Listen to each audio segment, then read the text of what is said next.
indeed come in. However, Priestess is wide open for the taking if FPX.ZQ wants it. Yes, that is very true. And here we have the Priestess, and we also have the combination that we have seen before with the Coordinator, the Mercenary, and we might expect the Seer. There we go. And on DX's side, we might see the Sculptor. It is the Red Church. We might also, on the Red Church, we might also expect maybe the Guard 26 could come out and play a little bit.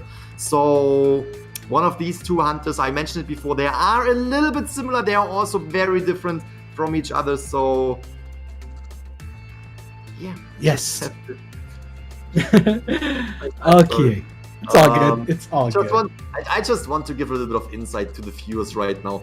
We can see Poch Spice right now, and he is cracking us up. He's cracking us up, trying to make us laugh, trying to give us a good time right here, which we already have. And just want to mention he's a really fun guy, and I want to say thank you, Poch, for entertaining us a little bit behind the scenes right here as well. And now we are getting back to the picks and bans. We still wait for the survivors to lock in these picks, and there we can see now it's DX's turn to pick a survivor, pick out the hunter that he will play, and this could go into very different directions. We see the Sculptor coming in, Sculptor being one of the most utilized hunters in this tournament, being one of the most successful hunters as well throughout this entire tournament. So very, very reasonable pick right here. Whew. Round number 2, first half is starting in a few seconds. We have this Priestess really get her out of there. Then most and here we go, DX starting on the wedding side right here on the red carpet. Long transitioning right in there as Mercenary doing a great job. As you can clearly tell, look at that, DX not finding any survivors in the areas where he would expect, but that also means he realizes, all right, there should be a survivor right here. If there's no survivor right here, they have to transition, they had to transition, and sees that it is the Mercenary. We already mentioned this Mercenary, definitely not the best find, especially early in the game when you have to consider that there are other survivors on the map like the Priestess that you just don't want to face. The Priestess late game, you don't want to go against her. Now we can see transitioning survivors, Seer and Coordinator, not the Priestess anywhere to be found yet. And Seer definitely also a good find if you utilize the statues well and you can get rid of that Seer.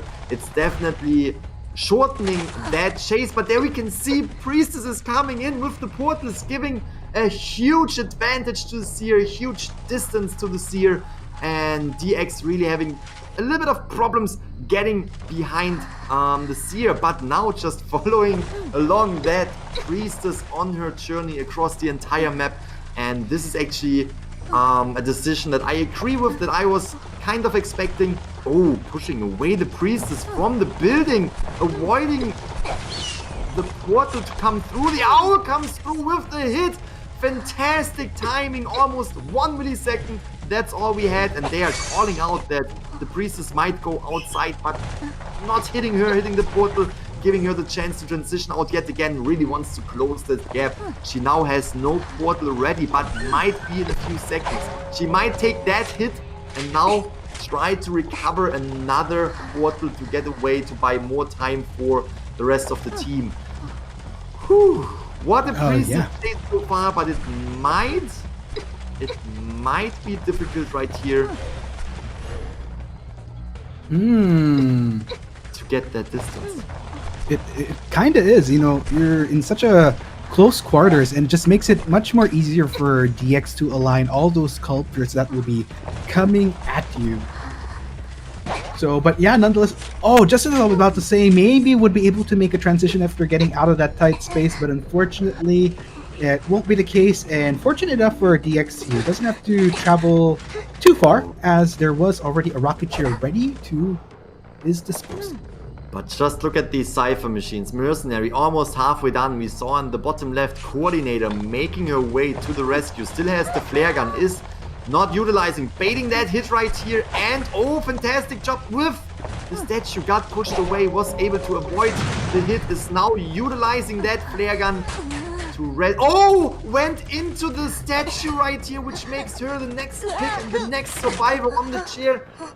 What a good statue from DX. While he was stunned, the statue that was still moving back and forth was hitting the coordinator while she was rescuing. Priestess now trying to really get away and allowing the mercenary to go in for the rescue. They still need 2 Cypher machines, but now they are having a little bit more of a difficult time to get these Cypher machines, considering that the mercenary had to go in for the rescue. Interesting. So, still, you gotta give kudos to FPX.ZQ here. Still, 4 survivors up and kicking with 1 survivor remaining. That's some significant progress here, meaning the possibility of a complete out is feasible. It's a bit tricky, but it's feasible. At least at most, you could get a 3-1, but you gotta look at that Cypher Grizzly. It's almost near ready for the pop, and timing is everything. Oh, he took the hit right here, was able to rescue the Priestess, now waiting for the hit, popping the Cypher machine on the other side. I want to highlight that the mercenary was touching that Cypher machine, giving false security to DX that might be the last Cypher machine that they want to decode on. Not telling or showing DX that, hey, maybe we are working on this, but actually working on a different one, now making it extremely difficult for the survivors to catch up. Priestess goes down. Things are happening so fast, and there we go. Exit gate is open, but the survivors are spread out. The teleport did just happen in time. Priestess, as far as I know, can get up though, so that might be something we need to keep in mind, because there might something happen with the Priestess, but at the same time, Seer might just go through the gate right here. Ooh. Yes, Not and yet. it's getting tricky though, and that's the pressure that you're gonna expect going up against the, oh my goodness, going up against the Sculptor, and that's another man down, but luckily Priestess is up once again. Coordinator will be picked up by DX though, so FPX.ZQ, they have to kind of weigh in here. Coordinator, this is going to be the halfway mark on this particular survivor. Gate is open, that means AK can easily just make the exit. Question is, can they try to get more out though? That mercenary is still down, so still looking to heal up just a little bit more, and there you go, just makes a mad dash. Ladies and gents, it's a good done deal, 3-1 at the end of the day as for the coordinator instead. We saw the coordinator before as well. I think we didn't see the forward, did we? I mean, but it doesn't really matter. We're gonna jump into this match right here, round. And there you have it, folks. The Red Church is the place we'll be going for round 2 of the second half here at the semifinals that will determine who will GG be facing in our final showdown. Is going to be FPX.ZQ. Okay!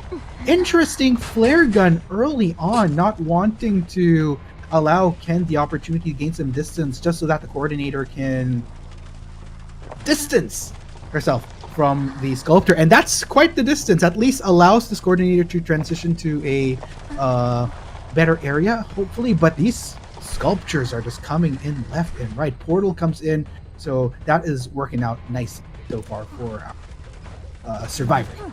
Very, very good coordination. We saw exactly that previously, where the hunter was trying to hunt down the, I think what was the Seer, and then nice hit of the statues, and then that survivor was able to get away through the portals, and there we can see how crucial it is for the Priestess to be around and to have communication, because the Priestess can put portals where they are needed.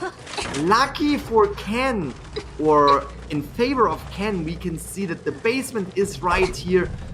Also know that the Priestess is a very, very good rescue when it comes to basement rescues. The question right now is, will they actually go into rescue right away, or will they prefer to start decoding Cypher machines and concentrate on the objective, which is decoding Cypher machines? Or will they send out one survivor that cannot decode, which will slow down the decoding speed, but might rescue the coordinator?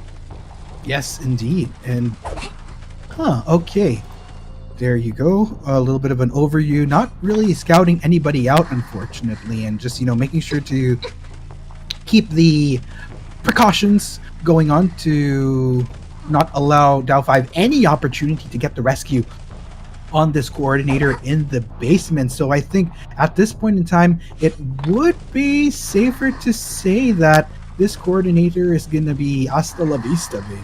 And one down survivor, in which case for DOU5. Good start for the hunter of FPX.ZQ so far, but nonetheless, good job by the coordinator as well. There was some decent time bought out to work on the cipher. Still a bit of a way to go, though. I'm not gonna lie. DOU5 still has some progress to pick up on with the ciphers, but it's you got to take the small victories here right now. In which case, but nonetheless, Ken just looking for his next survivor to put pressure on. It looks like Ken might be nearing that, as we'll detect the presence of JX.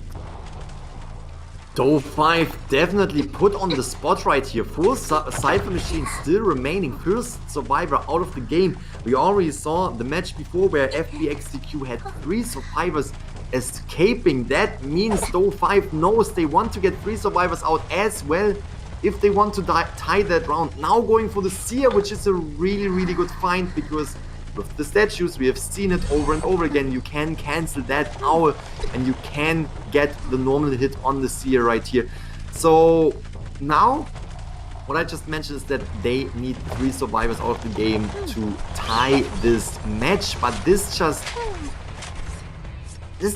turned into a very difficult challenge for DOU5, because FPX.ZQ was able to secure the first survivor elimination, and now they still have to bring down 3 cipher machines while one of the remaining survivors is kiting around. Whew.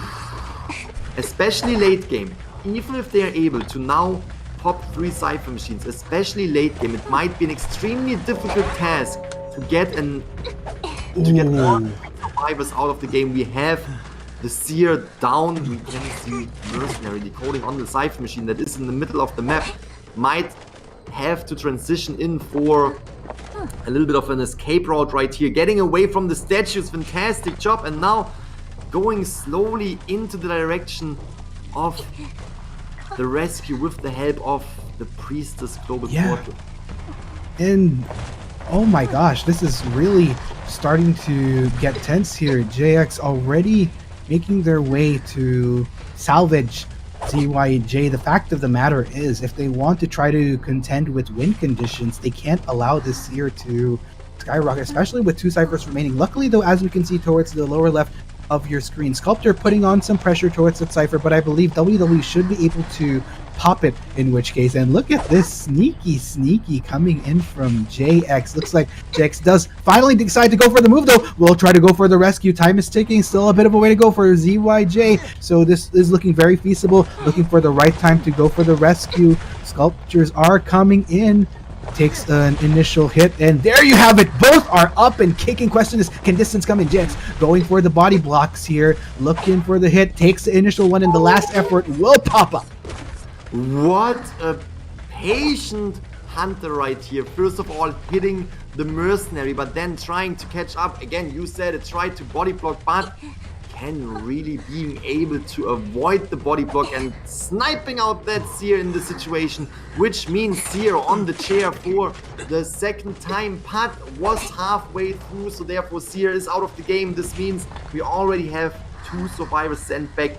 Now late game, Cypher Pop right here. What will happen? What will we see? Will the Mercenary be able to kite around, or will the Mercenary be able to escape as well? We can see the Priest is actually transitioning away from the gate, most likely trying to get towards the dungeon. And what we can see the Mercenary doing right here, Mercenary tried to... Okay, interesting thing. Both survivors know that they are in a difficult spot. No matter in which direction Ken goes, it will be difficult to open up either of the gates, but right now it seems pretty good for the Priestess. Yeah, and Ken just playing a bit patient here, trying to read things out between the 2 survivors that are remaining. Actually does manage to catch out double here, and oh, down that survivor goes.